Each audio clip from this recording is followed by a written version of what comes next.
Elliot Anderson, valued at £120 million. This Forest owner just gets more and more mental by the day.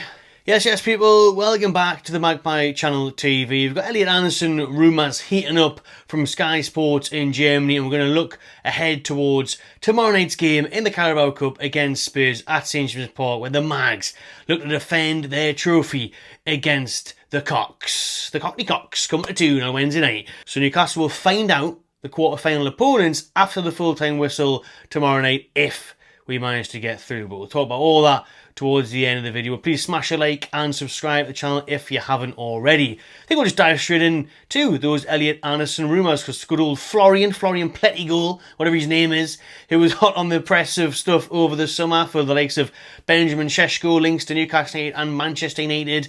He's out there, the Sky Sports Germany reporter, and now he is saying that Newcastle United and Manchester United, us two again going head to head. Who can be asked that? We had Mbumo, we had Cunha apparently, Sesko, and now we're going head to head, battling it out for the Geordie signature of Elliot Anderson, if you are to believe Sky Sports Germany. Now this is where it gets even more unbelievable, is the valuation placed on his head. Well, is it unbelievable when it's coming from Maranakas, Mara lunatic, Mara psychopath? He's honestly absolutely nuts. This bloke, what is going on? He's on about his fourth manager of the season now, already, and it's not even Halloween yet, and he's just chopping and changing managers. Now he's asking for 100 to 120 million for Elliot Anderson after a good, 1 to 2 seasons in the Premier League. Now, he's obviously very highly rated. I think he's banking on him continuing that form at the World Cup, since Tuchel really likes him. He's playing him in that 6. He's playing him as a DM. He's a huge fan of him. Anderson's getting all the plaudits in a poor Forest side. But I tell you what, now Sean Dyche is in there, he will probably get even more out of him in that sort of defensive, gritty tactic and style of play he'll deploy at the City ground to try and keep them up in the league. And that determines a lot whether this valuation can be anywhere near reasonable or acceptable, which it isn't. But if he does go on to stay in the league with Forest, he does go on to have a great World Cup, maybe gets in World Cup team of the tournament, something like that, then it will raise a lot of eyebrows and attention on the lad, more so than there is already. But if Forest go down, then you can kiss goodbye to any mad valuations in those ridiculous figures of 100 million plus. Absolutely bonkers numbers. So many digits on that board there, you don't even know what to do with them. Because I tell you what, for now, Newcastle United will have walked away. If apparently we're in discussions and we're interested and we've registered, a want of Anderson to Forest, and they're coming back with 100 million minimum to a potential 120 million, well, we've already effed off and walked away. I can guarantee that, because there is no way in hell we buy back a player that we sold for 35 million. We essentially only got 15 million, essentially, is the word I'm trying to say there. I can tell the lack of sleep, being a dad. 15 million is how we pretty much got for Elliot Anderson. With Odysseas being in the deal as well, that's the 20 million that went Odysseas. So we sold Anderson for pretty much £15 million to avoid a 6-point deduction. You should have took the 6 points. Well, you shouldn't. Because we needed the Champions League football, the European football, all the rest of it. But at the minute, there's no way that we're going to look back and think, that lad was sold for, whether you want to class it as 15 or 35. Let's just do it for the sake of it. Let's just say it was 35 to make us feel better. To make me feel better, I'm going to say 35 million.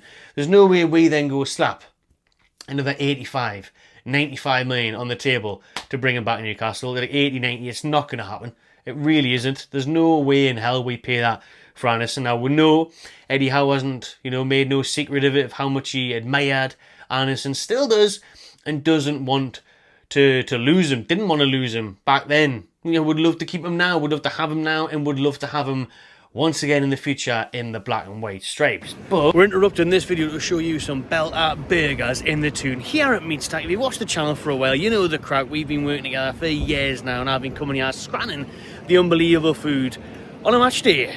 But now is the time to show you when it's not a match day, it's a Monday. Get yourselves in. Tuesday they have lunchtime specials, but obviously on a match day, if you're in the tune, going to the game, fill up here.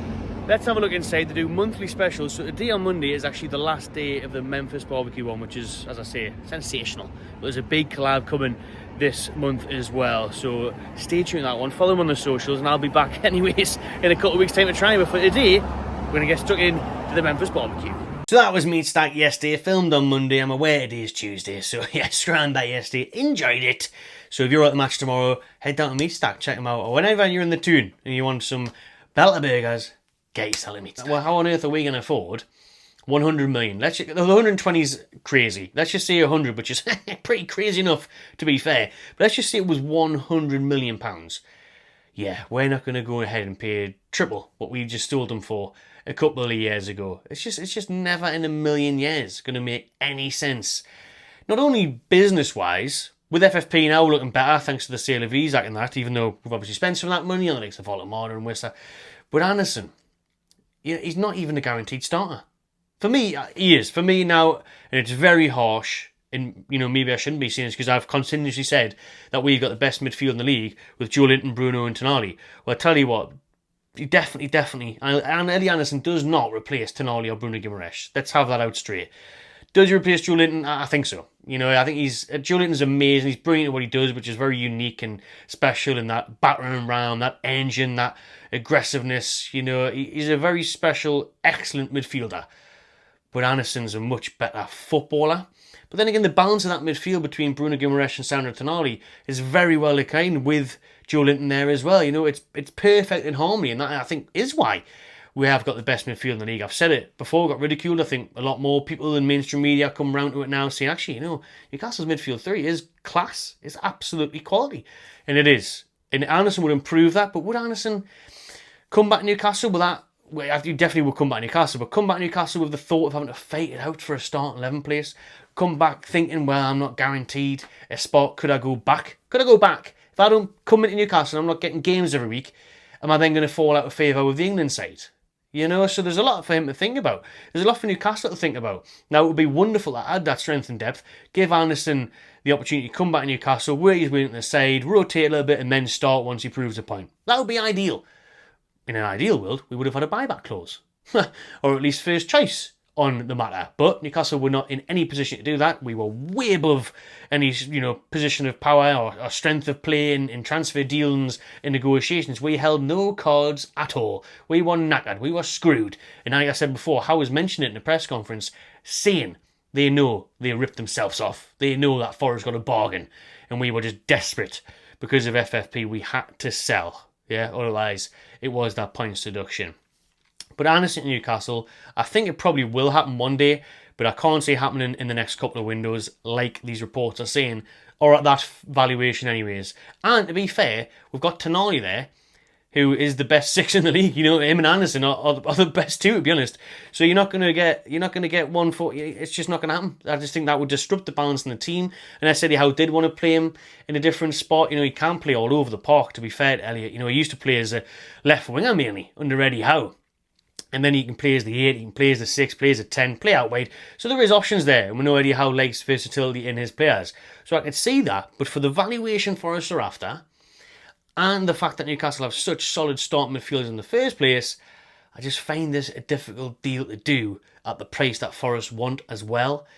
Now, I could see this happening if we sold Tonali. I think if we sold another midfielder, if one of them got a big long-term injury, then we might go for it. But it still will be not at that price of 100 to 120 million. It just won't.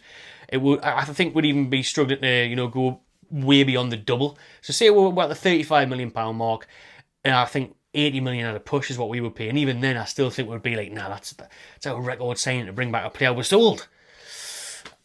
I don't know. I find it a hard one to believe. I think the price tags we are Forest are obviously just trying to scare people. It's what Marinakis does, I mean, the Greek Shug Knight, he's a psychopath, man. He's mad. So he's just obviously threatening people off, warning them off, saying, well, if you want him, you're going to have to pay this money. And I kind of respect that in a way. I kind of admire it because, many times we've sat here and talked about it, saying, oh, well, if you want Isaac, you're going to have to pay 150 million and all that. Didn't quite get that in the end, but got close to it. So maybe that's why he's going for the 120 million mark, and then he would accept around 100 million. I think realistically they'd accept 80 odd, maybe 90 at a push. Newcastle won't pay that. Am Man United stupid enough to pay that? Probably, because they were linked with that Baleba from Brighton, to be honest, and he would have cost apparently 100 million as well. Caicedo had a good 8 months at Brighton, and Chelsea paid 115 for him, or whatever it was, 105. So Teams like that will go and get themselves ripped off. Man United will probably just be, right, we're going for it. You know what I mean? We spent 90 million on Anthony. So that's probably why Marinakis is thinking, you spent 90 million on Anthony? Well, Elliot Anderson's proven, England international, young up-and-coming player. Yeah, there you go, 120. So yeah, it's probably the Man United that's going to get stitched off for that, and I would be absolutely devastated to see him play for Man United. I would be, let's be honest. It would make us feel sick, him doing well, because I don't mind him seeing doing well in the red shirt of Forest, but the red shirt of Man United, oh my God, that would be absolutely lifting. So hopefully we don't have to see that. Never ever have to see that. Please no. And Elliot, don't go there. Don't go anywhere near Manchester United. Oh, you ruin your career, to be honest with you. He must know that. He sees what's happening. He watches these things, and he sees what's happening with other players down there at Mold Trafford. You want to go to Mold Trafford, man. Waste a few years away of your life. Look like Mason Mount was in the England side. He went to Man United for big money and flopped. Please, Elliot, don't. Like, if you're going to leave Forest, go to like a decent club. You know, just please go abroad or something, and then we'll buy you back in a couple of years' time when, if Tonali or someone else wants to leave, when Bruno's a bit older, then we'll bring you back in. But hang fire, please. I'm quite happy to see him at Forest and see him in the England side, and then hopefully we re-sign him in the future. But let us know in the comments what you think could happen with Elliot Anderson. Will he end up back in the team? When will it be if he does? And what do you think is a reasonable price tag for the midfielder? Because I will say, like I've just said there, about him being happy at Forest, you know, a lot of people say, oh, it was a terrible decision selling him and stuff like that, and to one extent that is true, but on another it's like, well, he would never have been where he is now if he stayed at Newcastle, because he wouldn't have got the game time. He wouldn't have been able to develop and flourish and progress his career, especially to this magnitude and at this speed that he has to be in the England setup, because he just wouldn't have been getting the game time. He just wouldn't have been getting it. Well done to him for proving a point, for getting consistent performances in the Premier League at Forest, and you know, he's playing a bit of European football on that as well. So fair play to him there. It worked out well for us as well in terms of our midfield and Forest midfield and Elliot's career. It just didn't work out well for us with the price tag, because we got absolutely bumped. You know, we got robbed. And it's a shame that we had to sell him because of PSR. So that's all been and gone now in the past. Let's look forward. Let me know what you think will happen in the future with Elliot Anderson. Okay, then let's talk about Spurs tomorrow night. Let us know what you think of that game as well. I'm looking forward to it. Listen, we've got to take the Carabao Cup seriously. Eddie Howe says he is matching that as a top priority, but he said that about every competition, as he would. He's never going to say, oh yeah, Carabao's more important, not asked about the league. Tell you what, we just finished 12th this year. So it is important. It's going to be interesting to see what he does with the team. The news this morning, which you've probably seen by now, so I'm not going to waffle on about it. You know, it's too soon for Lewis Hall. Tino and Wissa are still on course. So, yeah, the team tomorrow, he bigged up William Asula a lot, so we could see a chance for Asula, we could see Alanga maybe come back in. Be interested to see what Spurs do, what side they put out. But yeah, quarterfinals if we get through, because since we won the competition, the draw comes around that much quicker. So there's not much of a wait, you know. Win this and we're through the quarters. And you know what? I do think we'll win it. I think it'll be close. I think it'll be a hard game. Spurs have got a good record away from home this season. I think this one could go to penalties. Newcastle to win on pens is my shout for this one. So there we have it on that one. That's my prediction for the Spurs game. I don't think we're going to go on much longer. It's like 9 o'clock at night. I'm knackered. I'm going to try and get some kip before the Ben kicks off. So let's know what you think. I'll be at the game tomorrow night, so stay tuned to the match reaction. Subscribe to my channel TV. Drop a like, and I'll see you on the next one.